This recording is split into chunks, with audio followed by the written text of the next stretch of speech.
Hello বন্ধুরা, সবাই কেমন আছো বলো তো? দেখো, আমি চলে গিয়েছিলাম পয়লা বৈশাখের কিছু শপিং করতে। আর শপিং করে এসে দেখলাম টেবিলের ওপরে একটা পার্সেল আছে। হাজব্যান্ডকে জিজ্ঞাসা করলাম কিসের পার্সেল, ও তো বললোই না। বললো তুমি ওপেন করে দেখো, এটা সারপ্রাইজ আছে তোমার জন্যে। তো আমি তো কোনো দিন আনবক্সিং ভিডিও করিনি, তো একটু ভাবলাম তোমাদের সাথে শেয়ার করি।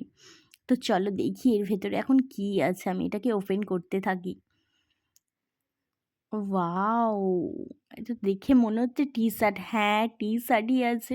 ওয়াও! এটা দেখছো তোমরা? এটা হোলির জন্য একটা কম্বো আছে, মানে কাপল সেট আছে। মেবি একটা আমার, একটা আমার হাজব্যান্ডের। তো চলো এটা দেখি কেমন লাগছে। ওয়াও! আমার তো ভীষণ সুন্দর লাগছে। আর এটা পরে আমি তোমাদেরকে অবশ্যই দেখাবো কেমন লাগছে।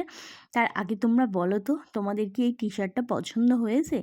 ওকে, চলো হোলির দিনকেই ফুল লুক দেখাবো। টাটা!